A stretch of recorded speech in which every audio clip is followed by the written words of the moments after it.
Tricia. Thank you for having me. Oh, I can't wait. So we've talked about several topics. So I'm just going to let you share a little bit about the story that God has put on your heart this morning to share with the viewers. So what is God saying to you today? Okay, so we have talked about a few things, and God's so funny and so sweet to use his girls to draw each other in to each other. Um, and something you mentioned not too long ago that really struck a chord with me was when you can snuff or sniff out phony baloney. Like you can Mhm. tell if someone's being genuine or not. And that really, I mean, it literally was not very long ago that you said this to me. And it meant a lot to me because that's been a huge part of my walk with the Lord. Um, so much of my brokenness was rooted in people that ultimately hurt me and lied to me and kind of put me in a position where I created a wall of distrust in an effort to protect myself from being hurt. Um, and so it all has to do with the reason why I fell in love with my husband, who Mhm. I met when I was 15 years old. And it all kind of ties into that. So when I met him, Johnny Reagan, we were in 10th grade, and we just had conversations after conversations. And at that moment, he became the one person who was completely honest and completely real with me, no matter what, good, bad, or ugly. He told me the truth. And for that reason, I fell in love with him. Mhm. Um, and so, and even now to this day, like I seek just a genuine relationship, genuine love, genuine people, good, bad, ugly. Like I want it all and I'm willing to share it all. Mhm. Um, and obviously, like that's who Christ is, right? Like there is no Absolutely. more genuine love than him.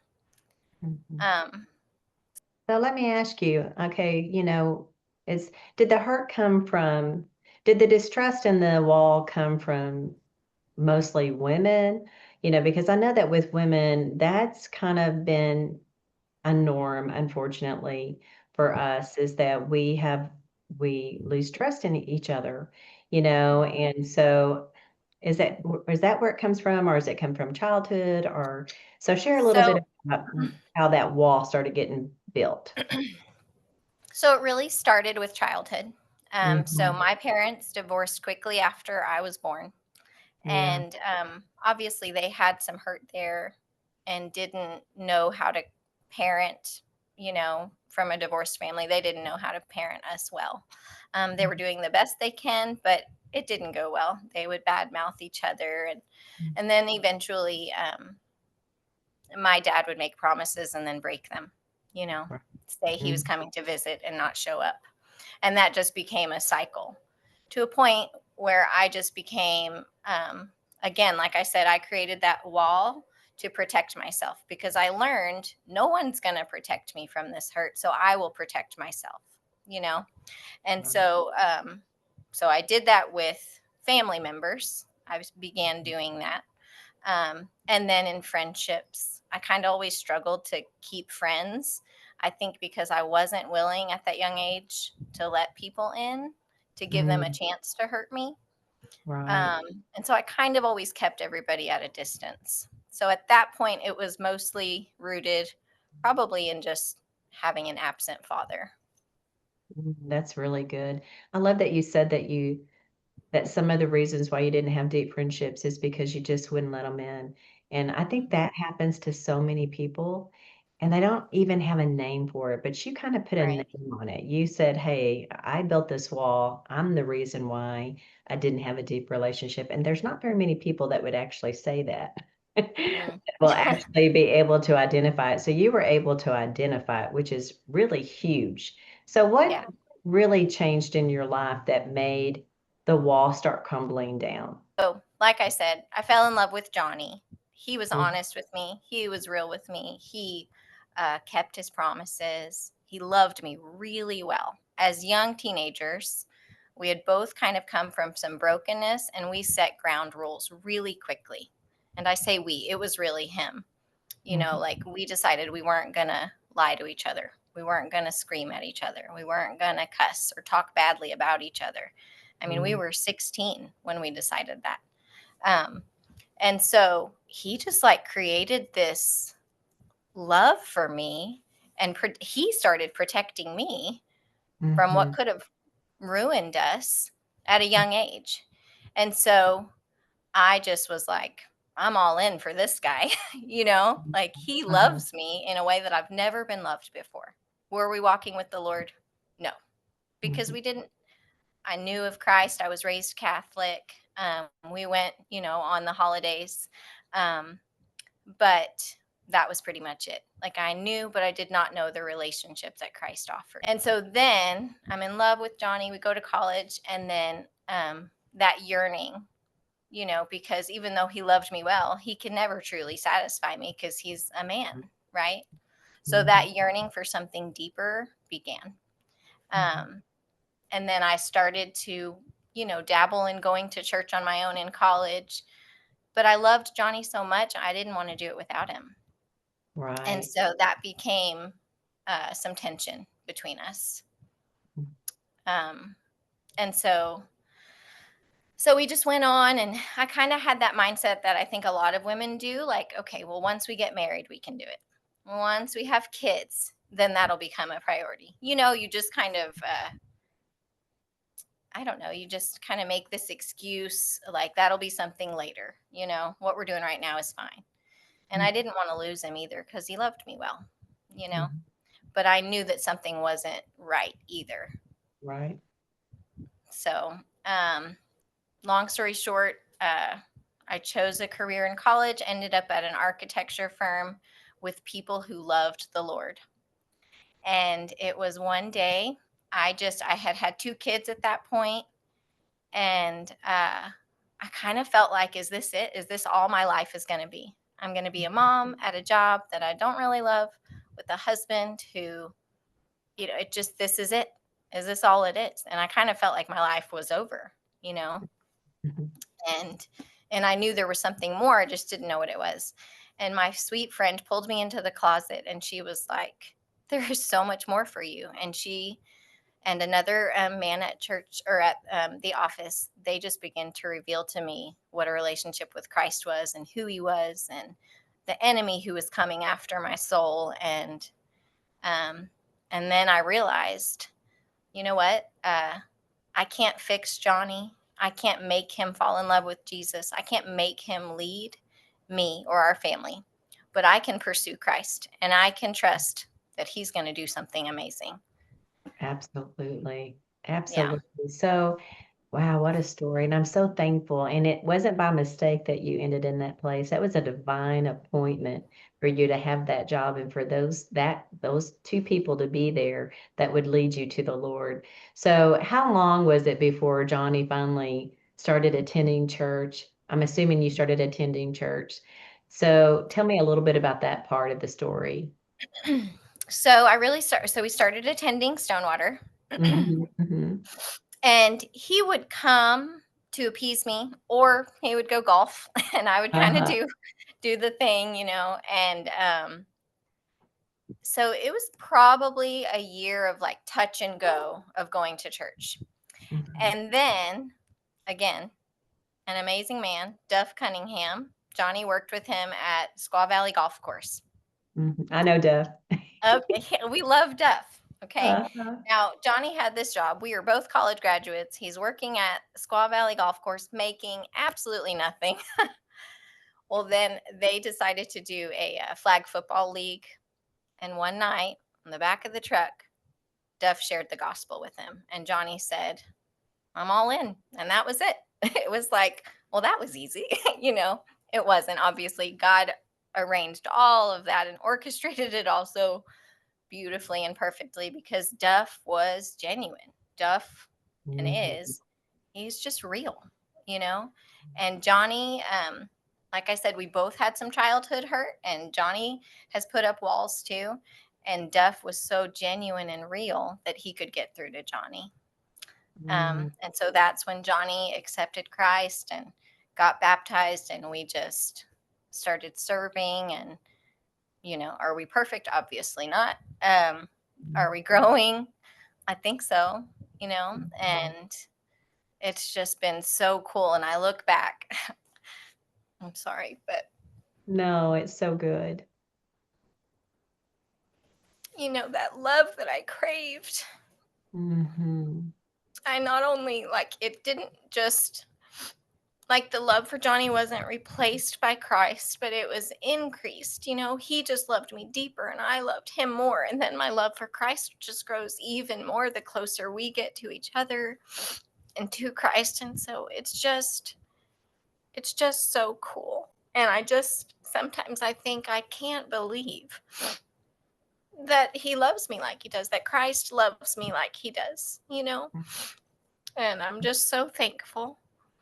And I just want to honor and glorify him with my life, with whatever that looks like, whether it's just being a mom or a teacher or serving at church. I don't know. I want to serve and love him well. The one of the things that I love, and I'll let you share, is what the ministry that you and Johnny do together. So what are you guys doing together as a couple?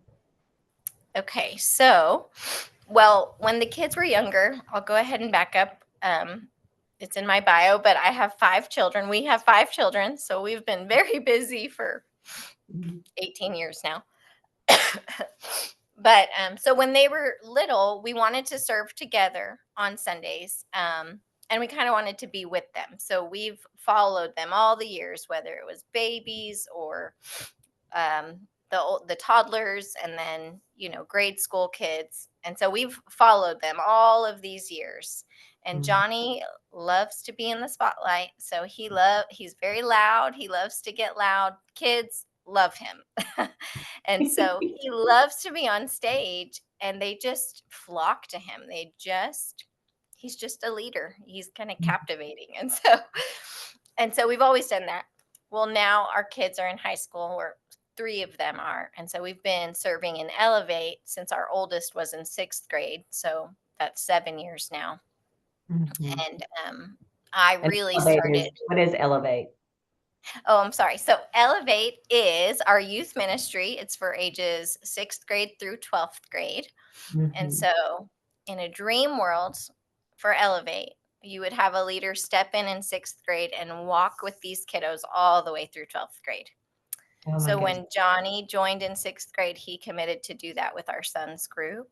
And Mhm. he's walked through all of these years with them. And it's been really cool to watch him form those relationships with kids who have the same hurt that he had growing up. Oh yeah, you guys are getting to love on the next generation, and it's so important. I think people just do not realize the importance of that. If we do Right. not share the gospel with them and to pour into them, then our church will die. Then people Right. will not be That's right. able to experience what the Lord has for them. And so it's a huge thing. So Yep. I get it. So I'm really I glad that you're doing that. So agree. what are you guys today? How is your marriage today? And I'm glad that it seems like you don't have any walls today. Yeah. So our marriage is strong. There's something about the busyness that can really, I just think that's a tactic of the enemy to tear us apart. And I'm Mhm, constantly praying that the enemy wouldn't have a foothold there, because we are, like you said, we both work full time. We have 5 children in multiple activities. Maintaining a home, it's hard, and mhm, going to church on Sundays and wherever else we're serving. If you write it down, it's daunting. mhm, Um, and so the enemy is really good at just swooping in and telling me we don't have time for each other, or I'm not good enough, or I don't love him well. And so I just have to be in constant prayer, ultimately. And we have to be in constant communication, because on those weeks where I'm feeling really weak and I'm listening to the lies of the enemy instead of the truth, um, I just have to get on my knees and say, okay, Christ, I need you to intervene. I need you to create time for Johnny and I to be together so that I mhm, can love him well, whether that's just sitting down and having a 10-minute talk, like an intentional conversation with each other, you know, And then asking the Lord, like, how can I love and serve him well today or this week? Um, Mm. it's just, I feel like we're constantly figuring out how to do that well. So let me ask you for because we're going to finish up here in just a second. And so I'm going to Okay. ask you, so if there's a mom that's listening to this today, and we know that Hmm. there's a mom that's listening to this, and she has many kids, and maybe her husband is not with the Lord right now. Yeah. Maybe she is the one that's doing what you did long ago, where you were the spiritual leader of the family and you Hmm. were standing in the gap until God wooed him to himself. So Right. what would you tell her? Because she's listening and she's like hanging on like by a thread, Hmm. like you Yeah. experienced. So what would you tell her today to bring her hope? So, obviously, I would say to be consistent in prayer. And I would say to be specific with prayer, Mm-hmm. because God can handle that. And a sweet friend told me a long time ago, you can bang on the chest of the Lord, he can handle it. So just continue to pray and ask for that salvation. And then I would say to do the opposite of what the world tells you to do. And I Mm-hmm. would say to overwhelm your spouse with love and kindness and goodness. And even when you're hurt, love him really well, to outdo him with honor, like the word says. And it's hard. There were days for me when I didn't want to love him well. And I would have to, instead of fostering the negative thought that would come in my mind, I would write down something that I loved about him. Whether it was, I'm thankful he takes out the trash, I'm Mm-hmm. thankful that he will pick the kids up from school, and just kind of feed yourself what you love about your spouse, and then trust that God will finish what he starts. And it's he's using us for a purpose. And I mean, there's a bigger picture that we don't see. And even though he allows us to walk through that hard time, it's it's intentional, and it's with Absolutely. great love and care. And it's not to hurt or harm you or to make your life feel wasted. It is for a purpose, and it's a great love that he has for you. And to just be patient and to pray that in the meantime that Christ would fill in the gap, that he would be your husband, because he is, that Mhm. he is your husband in the waiting.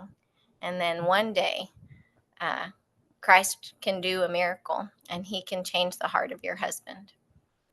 I love that Yeah. you said that Christ is your husband. I think that's so important because I think if they hang on to that portion, that Christ is my husband, I think that that Yes, can help you overcome a lot. It also takes a lot of pressure off your husband, right? Because you're it not does. expecting him to do something that he'll never be, right? Like you said Right. that so perfectly when you were explaining in the beginning that he loved me well. Johnny loved me well. Hmm. But there was something missing. Because I Yep. don't think that they can fill that void that's there. Only Jesus Yeah, can fill that. And so if they have Jesus and he fills that void, I think it makes the waiting a little bit less, not so I painful. agree. I Yeah. agree, because it isn't fair for us to put that on them, to fill a No, hole they're never going to be able to fill. no. Um, and And just or to letting even be Christ the do that. provider. They can't even be the Right. provider. Really, Jesus is our provider for all things. And sometimes I think we put so much pressure on our husbands to Hmm. be the provider for our joy, our finances, Yep. our heart, our everything. And I think it's never meant to be on them. We're supposed to be partnerships with them. We're in partnership with them. And we both serve the Lord and we both seek the Lord for our way in life. That's right. Yep. Mhm, And when mhm, you think like that, when you get to take the pressure off of your husband, it is easier to love him. It's easier to love him with his flaws and imperfections, because he, again, is just another broken person, hopefully pursuing Christ. And God's not done with him. The things mhm, that upset you now, one day, God may have healed, mhm. or just used to shape your heart even more and make you turn to Christ more. Absolutely. Well, goodness, what a great story. What a wonderful testimony. Oh my goodness, Courtney. To think, I mean, I didn't know you guys before you were serving in the church or serving in Elevate with the youth, but I've seen your relationship and it's so beautiful. I see you two together and I see that y'all have a bond that's just, it's really beautiful. And Thank you. it's because of the Lord. And He has restored and redeemed so much. And Johnny does crack me up. He does draw people to you. He's so funny. He is so funny, and his voice is so unique that you just can Yes. hear him from miles away. There he is. He's Uh-huh. here. He's in the house. He's in the house. There's no denying when Johnny Reagan's in the room. I know that's so true. So I want to thank you for being on the show today, and just just thank you for being so honest and transparent with the listeners because they do need to hear this kind of stuff. This is real stuff. This is what we Yeah. go through. Well, thank you so much for having. It was an honor and a blessing. Mhm. Hello, friends. I just want to take a moment and thank you for joining us today with Ministry with Coffee. We're so glad that you're here. And I want to ask that if this has moved you or encouraged you, the story that you just listened to today, that you would like our page and that you would share our page with your friends and your family. Together, if we work together, we can share the gospel of Jesus throughout the world at one cup, one story at a time. Thank you again for your support. We are so glad that you have chosen to minister and partner with us. Thank you again.